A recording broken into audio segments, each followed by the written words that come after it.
Phil Collins dan kekinian. Bagi teman-teman yang sudah beranjak dewasa di tahun 80-an, nama Phil Collins tidak asing lagi di telinga.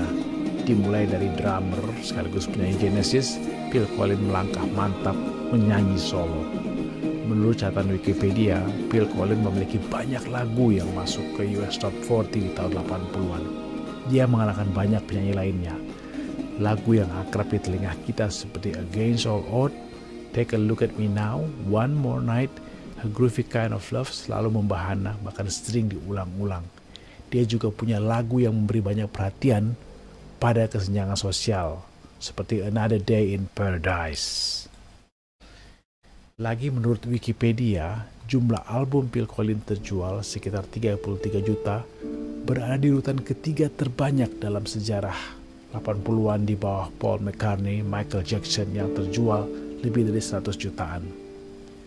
Uniknya di tahun 90-an, bahkan di tahun 2000, satu lagu solonya merebut hadiah Oscar untuk original soundtrack dari Tarzan, You'll Be in My Heart.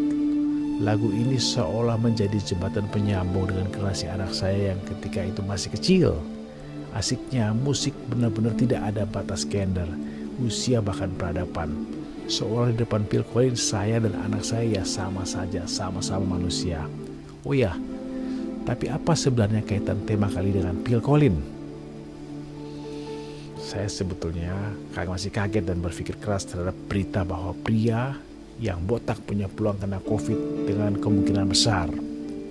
Saya botak, Phil Collins botak, Van Diesel botak, kami punya peluang kena COVID. Kenapa? Daily Mail dan Forbes menulis bahwa pria botak mempunyai hormon androgen berlebih. Diduga hormon ini menjadi pintu masuk COVID-19. Studi para dokter dimuat di Academy of Dermatology Amerika. Observasi para dokter memperlihatkan bahwa 79% dari 122 pria yang dites positif COVID di 3 rumah sakit di Madrid ternyata botak. Pria botak karena kelebihan hormon androgen tentu bukanlah pilihan ataupun nasib, tapi sudah menjadi jalan hidup. Lalu bagaimana kita yang botak-botak menghadapi kenyataan ini? Terus terang sangat sulit menjawab pertanyaan ini. Dari tulisan tentang hubungan antara kebotakan dan COVID-19, yang tersisa hanya harapan pada jembatan, yaitu vaksin. Sampai kapan? Semoga tidak lama vaksin akan datang. Tapi sambil menunggu vaksin tiba, tentunya perilaku social distance, pakai masker, pakai face shield akan melindungi kita dari kemungkinan terekspos COVID. Lalu berjemur, dan yang penting lagi, selalu bergembira dan bersyukur seperti Phil Collins.